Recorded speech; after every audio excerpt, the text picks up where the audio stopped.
تمام یوٹیوب دوستوں کو السلام علیکم۔ امید ہے آپ سب اپنے گھروں میں خوش و خرم صحت والی زندگی گزار رہے ہوں گے انشاءاللہ۔ یہ دیکھیں جی، یہ بلال سو رہے ہیں جھولے کے اندر۔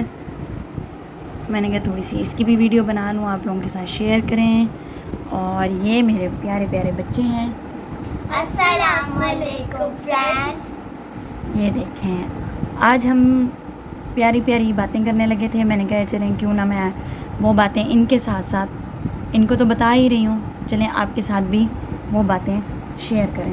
تو آج ہم ذکر کر رہے تھے موت کا، کہ موت جو ہے وہ برحق ہے، اس سے کوئی بھی نہیں بچ سکتا، کوئی بھی نہیں۔ تو بچوں کا آج یہی میرے سے سوال تھا، آپ بتاؤ کیا آپ کا سوال؟ ماما کیا اس سے نبی بھی نہیں بچ سکتے؟ نہیں بیٹا، اس سے کوئی بھی نہیں بچ سکتا موت، کیونکہ جو بھی اس دنیا میں آیا ہے، چاہے وہ ظالم بادشاہ ہی کیوں نہیں تھا، چاہے وہ نیک سے نیک انسان کیوں نہیں تھا، حضرت آدم علیہ السلام سے لے کر اس دنیا میں جتنے بھی لوگ آئے ہیں، چاہے ان میں انبیاء ہیں، چاہے ان میں بدترین کافر ہیں۔ تو بدترین کافر ہوتے ہیں نا، جیسے کہ اب ہمارے جب کہانیاں پڑھتے ہیں تو اس میں بدترین کافروں میں فرعون شامل ہو جاتا ہے، کہ فرعون بھی جو اپنے آپ کو خدا کہتا تھا، جو خدائی کا دعویٰ کرتا تھا، تو وہ بھی اس دنیا سے آخر چلا گیا۔ لیکن یہ ہے کہ جو نیک لوگ ہوتے ہیں ان کو اچھے طریقے سے موت آتی ہے، یعنی کہ بہت اچھے انداز سے اللہ ان سے راضی ہو جاتے ہیں۔ لیکن جو فرعون جیسے ظالم انسان ہوتے ہیں، ان کی موت عبرت ناک ہوتی ہے، ایسی موت ہوتی ہے کہ اللہ رحم کرے، پوری دنیا کے لیے وہ عبرت بن کے، مطلب عبرت کا نشان بن کے سب کے سامنے رہتی ہے۔ جیسے کہ اب فرعون کا آپ دیکھ لو، ایون کہ کتنے عرصہ جو ہے نا سمندر نے اس کو اپنے اندر سما کے رکھا، لیکن جب اللہ کا حکم ہوا تو اس کی لاش کو سمندر نے بھی باہر پانی سے پھینک دیا، تاکہ لوگوں کو عبرت مل سکے کہ دیکھو جس نے خدائی کا دعویٰ کیا، زندہ تو وہ بھی نہیں رہا، زندہ بھی نہیں رہا، لیکن ساتھ کے ساتھ اس کی جو موت ہے وہ بھی اتنی عبرت ناک ہوئی اور آنے والی تمام نسلوں کے لیے عبرت بن گئی۔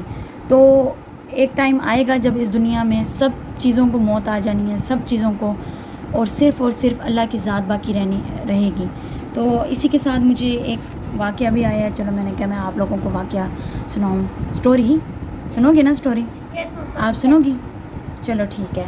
آج ہم اپنے پروفٹ حضرت موسیٰ علیہ السلام کی سٹوری سنیں گے کہ ان کو موت کیسے آئی، ان کے موت کا واقعہ کیسے ہوا، کیونکہ یہ سارے واقعات جو بھی ہمیں ہیں، جیسے کہ حضرت یوسف کا واقعہ، حضرت داؤد کا واقعہ، حضرت یونس کا واقعہ، اسی طرح حضرت موسیٰ، حضرت عیسیٰ، سب کے واقعات ہمیں قرآن مجید میں پہلے بتائے ہیں۔ اس کے بعد اس کو کھول کے اچھے طریقے سے اس واقعات کو جو ہے ہمارے نبی حضرت محمد صلی اللہ علیہ وسلم، آخری زمان ہمارے نبی جو ہیں، آخری وقت کے لیے وہ نبی ہیں، یہ ہمارا آخری وقت چل رہا ہے، آخری دنیا کا دور چل رہا ہے، تو ان کو آخری نبی بھی کہا جاتا ہے، ان کے بعد کوئی نبی نہیں آئے گا، ختم الانبیاء بھی کہا جاتا ہے۔ تو انہی کے ذریعے یہ سارے واقعات ہم تک پہنچتے ہیں۔ تو چلیں جی، ان میں سے ایک واقعہ جو ہے نا حضرت موسیٰ علیہ السلام کا موت کا واقعہ ہے، جو میں آپ لوگوں کو سناتی ہوں۔ بہت انٹرسٹنگ بھی ہے اور اس سے ہمیں ایک سبق بھی ملتا ہے، جیسے کہ مورل کہتے ہیں، وہ میں آپ کو سٹوری کے اینڈ میں بتاؤں گی کہ کیا ہم اس سے سیکھتے ہیں۔ بلکہ میں آپ سے پوچھوں گی کہ آپ سٹوری سن رہے ہو تو آپ نے اس سے مجھے بتانا بھی ہے، ٹھیک ہے؟ ٹھیک ہے ارمش، آپ نے بھی، اس لیے سٹوری کو بالکل غور سے سننا ہے۔ تو جی ہم اپنی سٹوری سٹارٹ کرتے ہیں۔ سٹوری کچھ ایسے ہے کہ جب حضرت موسیٰ علیہ السلام کے پاس فرشتہ روح قبض کرنے کے لیے آیا، ٹھیک ہے، تو تب ایسا واقعہ پیش آیا کہ حضرت موسیٰ نے ملک الموت کو اتنی زور سے تھپڑ مارا کہ ان کی آنکھ باہر نکل آئی۔ اس واقعے کو ہمارے نبی حضرت محمد صلی اللہ علیہ وسلم، جو کہ آخری نبی ہیں، نے خود بیان فرمایا۔ آپ نے فرمایا کہ جب حضرت موسیٰ علیہ السلام کی موت کا وقت قریب آیا تو موت کا فرشتہ حضرت اسرائیل علیہ السلام آئے اور کہنے لگے کہ اپنے پروردگار کی طرف سے پیغام اجل قبول فرمائیں۔ پیغام اجل کہتے ہیں کہ نزع کا وقت ہوتا ہے کہ موت بالکل قریب آ جاتی ہے، یعنی کہ بالکل اب آپ کا ٹائم قریب آ چکا ہے۔ اب جو ہے، کیونکہ فرشتے جو ہیں نا، ان کے لیے اللہ تعالیٰ نے ایک پروٹوکول رکھا تھا، ہر انسان سے نہیں پوچھا جاتا، ٹھیک ہے؟ ہر انسان کے پاس فرشتہ آ کے اجازت نہیں لیتا، فرشتہ آ کے یہ نہیں کہے گا کہ میں آ رہا ہوں، میں آپ کی روح قبض کرنے آ رہا ہوں تو ریڈی ہو جائیں. نہیں، آپ جس بھی حالت میں ہو، وہ چاہے کوئی بھی حالت ہو سکتی ہے، اچھی حالت، بری حالت، سوتے ہوئے، جاگتے ہوئے، باہر جاتے ہوئے، کسی بھی صورت میں اچانک فرشتہ آئے گا اور آپ کی روح قبض کر لے گا. تو یہ کبھی بھی کسی بھی ٹائم ہو جاتا ہے. لیکن جو انبیاء تھے، کیونکہ وہ اللہ تعالیٰ کے ایک عام انسان نہیں تھے، ظاہر خاص بندے تھے، کیونکہ خاص بندوں کو ہی نبی بنایا جاتا ہے. تو جو انبیاء تھے ان کو ایک خاص قسم کا پروٹوکول حاصل ہوتا تھا کہ جب فرشتے آتے تھے تو وہ آ کے جو ہے نا اللہ تعالیٰ کا پہلے پیغام سناتے تھے کہ آپ کا وقت آ چکا ہے. تو جب حضرت اسرائیل علیہ السلام آئے حضرت موسیٰ علیہ السلام کے لیے کہ اللہ کی طرف جانے کے لیے تیار ہو جائیں پیغام دینے کے لیے، تو حضرت موسیٰ علیہ السلام نے یہ سن کر فرشتے کو زور سے تھپڑ مارا، جس سے ان کی آنکھ پھوٹ گئی اور باہر نکل آئی. آپ صلی اللہ علیہ وسلم نے فرمایا، فرشتہ اللہ تعالیٰ کے پاس گیا اور عرض کیا، اے پروردگار، تو نے مجھے روح قبض کرنے کے لیے ایسے بندے کے پاس بھیجا ہے جو موت ہی نہیں چاہتا.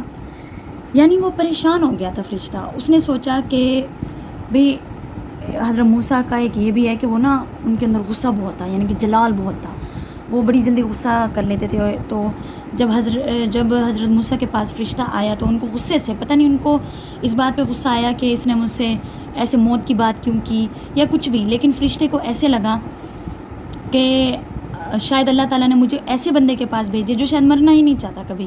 حالانکہ ایسی بات نہیں ہے.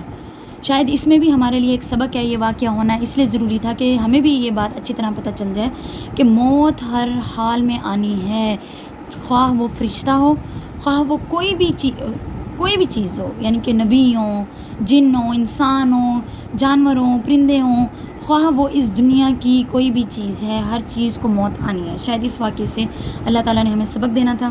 تو پھر کیا ہوا، جب انہوں نے پھر شکایت کی اللہ تعالیٰ سے کہ شاید حضرت موسیٰ جو ہیں وہ مرنا نہیں چاہتے، انہوں نے مجھے اتنی زور سے تھپڑ مارا کہ میری آنکھیں پھوڑ دی. پھر آپ صلی اللہ علیہ وسلم نے فرمایا کہ اللہ تعالیٰ نے فرشتے کی یہ بات سن کر اس کی آنکھ ٹھیک کر دی اور کہا کہ میرے بندے موسیٰ علیہ السلام کے پاس جاؤ اور ان سے پوچھو، کیا تم طویل زندگی چاہتے ہو؟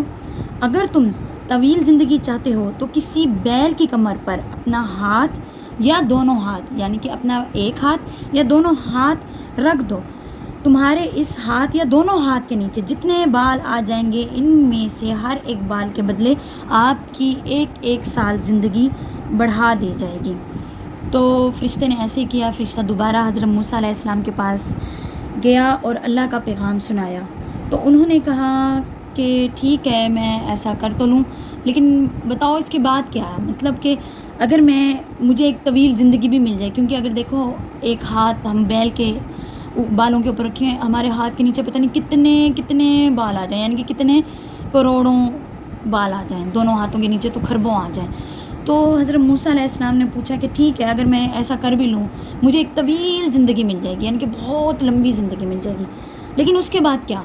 تو فرشتے نے کہا اس کے بعد بھی موت. یہی ہے کہ جو میں آپ کو پہلے کہہ رہا تھا کہ آپ کی موت ہے. تو پھر حضرت موسیٰ علیہ السلام نے کہا کہ اگر اتنی طویل زندگی کے بعد بھی موت ہے تو مرنا ہی ہے، تو کیوں نہ آج ہی میں اسی وقت موت کی آغوش میں چلا جاؤں. یعنی کہ حضرت موسیٰ علیہ السلام نے یہ کہا کہ جب مرنا ہی ہے، جب میں نے اس دنیا سے جانا ہی ہے، جب موت برحق ہے، جب موت آنی ہی آنی ہے، تو میں اتنا جی کے پھر کیا کروں گا؟ کیونکہ جو نبی ہوتے تھے نا، ان کا یہ بھی ہوتا تھا کہ یہ بہت سخت لائف گزارتے تھے، آسائشوں والی لائف نہیں ہوتی تھی. کیونکہ آپ یہ دیکھو نا کہ اگر یہی فرشتہ فرعون سے پوچھنے چلا جاتا، ایک مثال کے طور پہ فرعون سے پوچھنے چلا جاتا کہ چلو میں تمہیں لینے آیا ہوں، تو وہ کبھی بھی نہ کہتا، وہ الٹا گائے پہ 1 2 ہاتھ یا 3 ہاتھ بھی رکھ دیتا اگر اس کے ہوتے تو.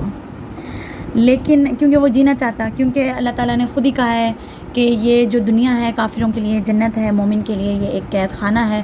تو نبیوں کو، جتنے بھی انبیاء اس دنیا میں آئے ہیں، نیک بندے ہیں، ولی بھی ہیں ایون کے، ان کو سب کو پتہ ہے کہ یہ دنیا قید خانہ ہے، اصل زندگی آخرت کی زندگی ہے. تو بس ٹاپک اصل یہ ہے کہ موت برحق ہے. اسی لیے آپ کے پاس جتنی زندگی ہے، آپ اپنی طرف سے کوشش یہ کریں کہ آپ اچھے سے اچھے کام کریں، برے کاموں کی طرف مت جائیں. کیونکہ اگر برے کاموں کی طرف ہم جاتے ہیں تو اس کا نتیجہ کیا؟ کچھ عرصے کے لیے تو آپ ایک اچھی زندگی جی لیں گے، لیکن اس کے بعد کیا؟ اس کے بعد موت ہے. موت کسی صورت ہمیں نہیں بخشے گی، اس نے آنا ہی آنا ہے. تو قبر میں کیا ہوگا؟ تنہا ہوں گے. وہی چیزیں ہمارے ساتھ ہوں گی، جیسے کہ ہمارے اچھے اعمال ہمارے ساتھ ہوں گے، ہمارے اچھے کام، اچھے اخلاق، وہ ایک خوبصورت شکلوں میں ہمارے پاس آئیں گے، جو ہماری قبروں میں ہمارے دوست کی طرح بیٹھیں گے. کیونکہ قبر ایک ایسی جگہ ہے جہاں ہم تنہا ہوں گے. قبر میں بالکل ہم اکیلے ہوں گے، اور ہمیں اکیلے دوستوں کی ضرورت ہے، ساتھیوں کی ضرورت ہے. وہ ساتھی کون ہوں گے؟ ہمارے اپنے نیک اعمال، نماز. آپ نے کیا پوچھنا ہے بتاؤ؟ ہمارے اخلاق بھی ہوں گے. ہمارے اخلاق بھی ہوں گے. ہمارے اخلاق، اگر آپ کسی سے اچھے طریقے سے بولتے ہو، صرف یہی سوچ کے اچھے طریقے سے بول لو نا کہ میں اللہ کے لیے بول رہا ہوں. برے طریقے سے بولو گے تو یہ سوچو کہ میں شیطان کے لیے بول رہا ہوں. تو اب آپ نے یہ دیکھنا ہے کہ آپ نے شیطان کو دوست بنانا ہے یا اللہ کو. کیونکہ ایک ٹائم آئے گا، موت جو ہے وہ شیطان کو بھی نہیں بخشے گی.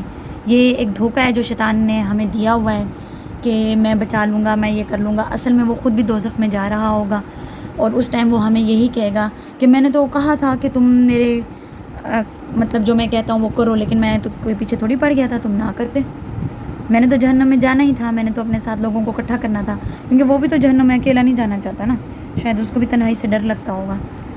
تو اسی وجہ سے وہ چاہتا ہے کہ میں دوسرا، اس نے اپنا چیلنج بھی پورا کرنا ہے، جیسے کہ میں نے آپ کو بتایا تھا. اور اس چیلنج کے بارے میں آپ کو بعد میں بتاؤں گی، ٹھیک ہے؟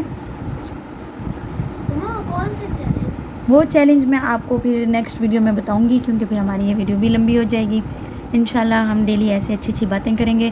چلو آج آپ جلدی جلدی مجھے بتاؤ. پہلے ارمیشہ آپ بتاؤ، آج آپ نے کیا سیکھا؟ کہ اس سبق سے آپ نے کیا ملا آپ کو؟ ارمیش ویسے یہ بری بات ہے آپ کی. چلو پہلے آپ بتاؤ اس سٹوری سے. ہاں اس بتاؤ. سٹوری سے ہم نے سیکھا کہ موت کبھی بھی آنی ہے. ہر کسی کو آنی ہے. ہر کسی کو آنی یہ ہے، چاہے وہ نبی ہو، ہاں، چاہے وہ فرشتے ہی کیوں نہ ہوں، فرشتے ہی کیوں نہ، ایون کہ جن بھوت بھی ہوں. ہاں جن بھوت بھی ہوں، ایون کہ جو مالک الموت ہے، جو اس کو سب بھی کی موت آنی ہے. ہاں جو سب کی روحیں قبض کرتا ہے. ایک ٹائم ایسا آئے گا جب اللہ تعالیٰ ان سے پوچھیں گے کہ آپ نے سب کی روحیں قبض کر لیں؟ تو فرشتے وہ مالک الموت کہے گا ہاں جی اللہ تعالیٰ میں نے سب کی روحیں قبض کر لیں. تو اللہ تعالیٰ پوچھیں گے کہ آپ کوئی باقی رہ گئے؟ تو وہ کہے گا جی اللہ تعالیٰ اب آپ اور میں باقی ہیں. تو اللہ تعالیٰ پھر کہیں گے کہ تو بھی مر جا. تو وہ بھی ایک زوردار چیخ مارے گا اور اپنی چیخ سے پھر مر جائے گا، ٹھیک ہے؟ اسی طریقے سے ساری چیزوں کو موت آنی ہے. زمین، آسمان، اس میں جو ستارے ہیں، سیارے ہیں، ہر چیز کو موت آنی ہے. الغرض کے موت برحق ہے، اس سے کوئی نہیں بچ سکتا، نہ بچا ہے نہ بچ سکے گا. کیونکہ اس دنیا میں ہم سے بھی بہت بڑے بڑے لوگ آئے ہیں، بہت بڑے بڑے انہوں نے دعوے کیے ہیں، لیکن آخر وہ منو مٹی تلے دبے ہوئے ہیں. ہم نے بھی چلے جانا ہے. تو اللہ سے ہر ٹائم استغفار کرتے رہنا ہے.